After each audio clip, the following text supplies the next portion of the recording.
Ah yes, the Splatoon series. Some might have seen it, heard it, or even played it.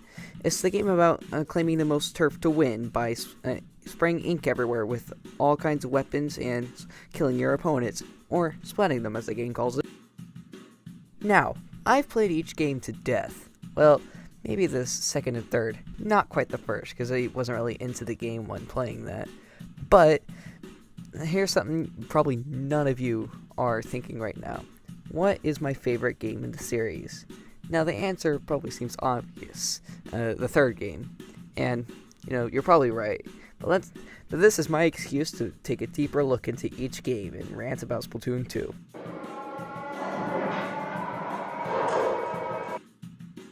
Now, this video will be split into 3 parts. Part 1, which is this part, will be about taking a deeper look into Splatoon 1, its pros and cons, and how it's different from the other games. Same goes with the next part in Splatoon 2, and then the last part was Splatoon 3.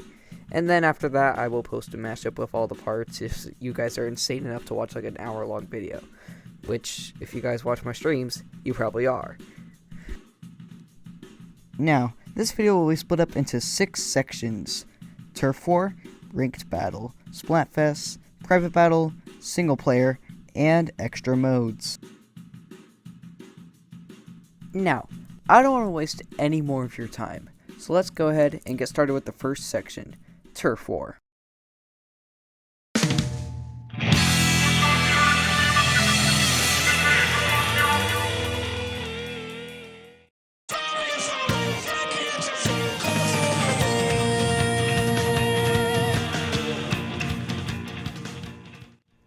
Now, the first thing you see when you boot up the game is the news.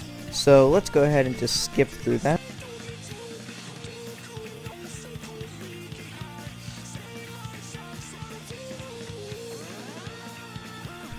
Now, the rules of Turf War are very simple. Cover the ground with more ink than your opponents. And this stayed pretty much the same across all the games, the only differences being like the specials and the weapons used. And when it comes down to that, I think Splatoon 1 does it best because of how chaotic and unbalanced specials are. It just makes the game more fun. Although, Splatoon 3 has gone back to being more on the chaotic side. A great example of that is Reef Slider, which has killed me more times than I'm willing to admit. Now, something I want to mention here is how the maps are used in Splatoon 1 compared to the other games. In the other games, you press the X button to bring up the map, then use the gyroscope to select the person you want to super jump to, and then super jump to them. In Splatoon 1, you use the gamepad to select the person you want to super jump to, and super jump to them.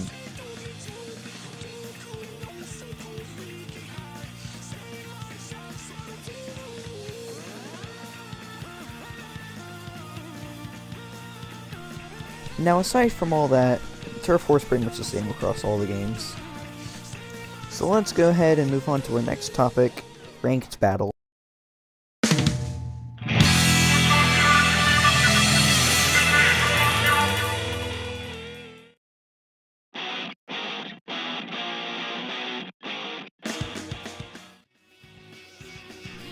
Ranked Battle has received a lot more changes since the first game. The first game only has Tower Control, Rainmaker, and Splat Zones. Although when it first came out, it only had Splat Zones.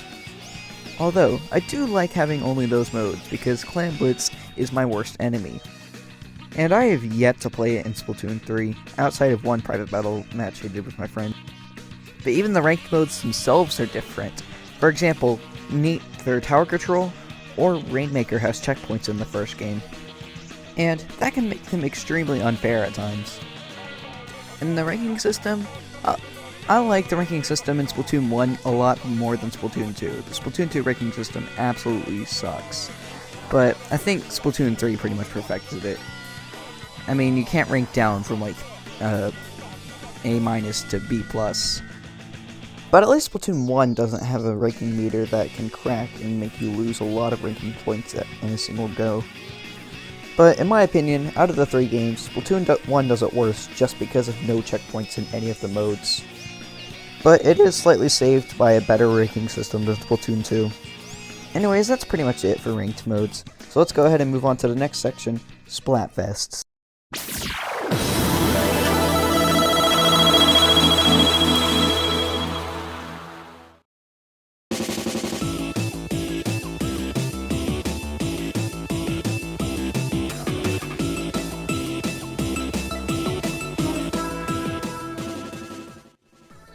Now, I missed all the Splatoon 1 Splatfest, so I'm stealing footage from someone named Jonathan Groover.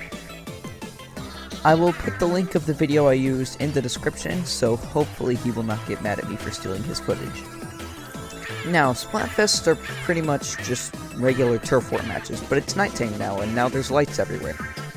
Now, I'm not a fan in how Splatoon 1, your inkling gives off light rather than the ink glowing itself.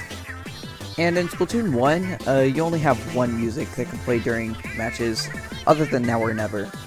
In the other two games, you have two songs that can play during matches, Ebb and Flow and Muck Warfare for Splatoon 2, and Splatfest Battle 1 and Splatfest Battle 2 in Splatoon 3. At least that's the only name I've seen online. Now when it comes to the music, I think Splatoon 2 does it best, and Splatoon 3 is really close. Splatoon 1's music for Splatfest don't really... I mean, they're alright, but it's not really my favorite. But also, Event Splatfest. Splatoon 1 has none of those, unless you count modded Splatfest, which I'm hoping to get working eventually. But that's besides the point. Overall, Splatoon 1 has the worst Splatfest out of the three games. So let's go ahead and move on to the next section, Private Battles.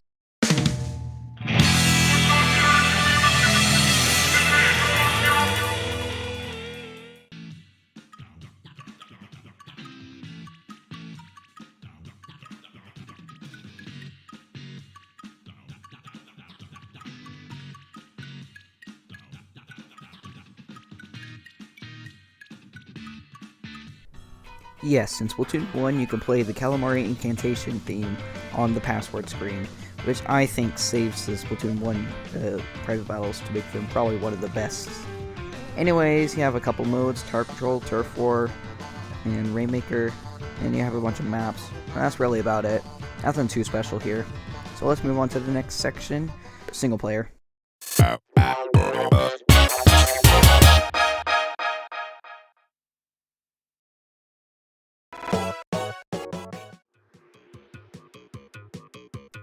Here I am, stealing footage again, except it's from myself this time.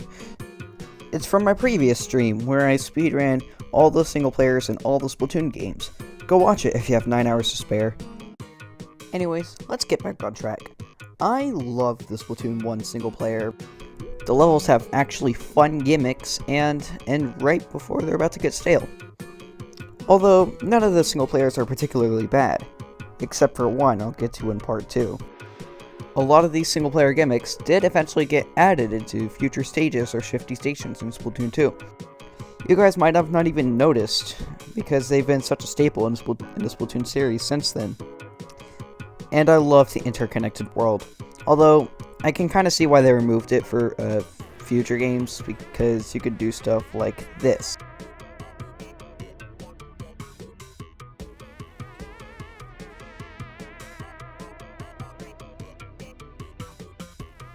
And the Octoling levels in Splatoon 1 are perfected.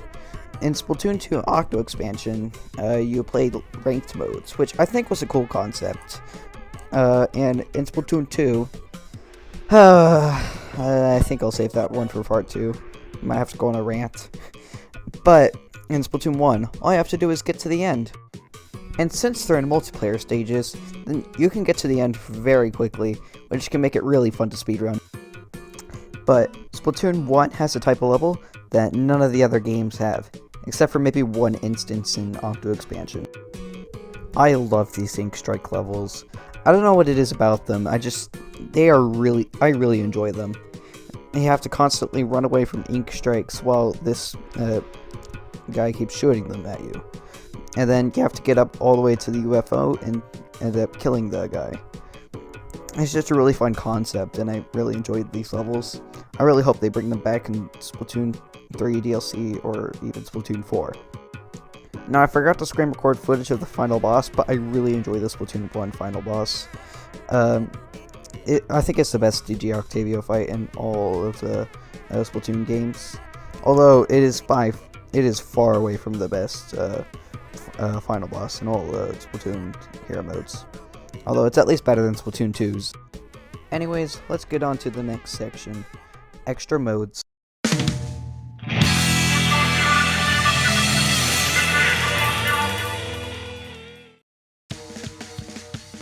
Splatoon 1 has a couple extra modes, most notably Squid Jump, so let's start with that.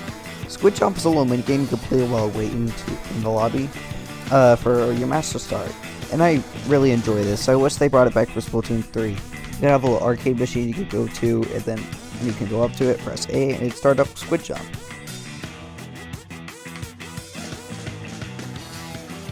Next up, we have Battle Dojo.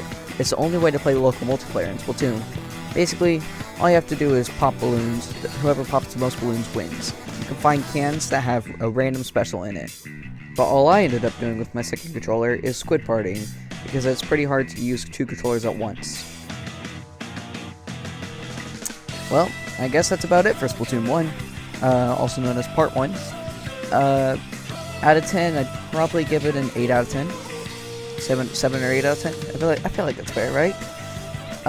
Anyways, I guess I'll see you guys later. Goodbye.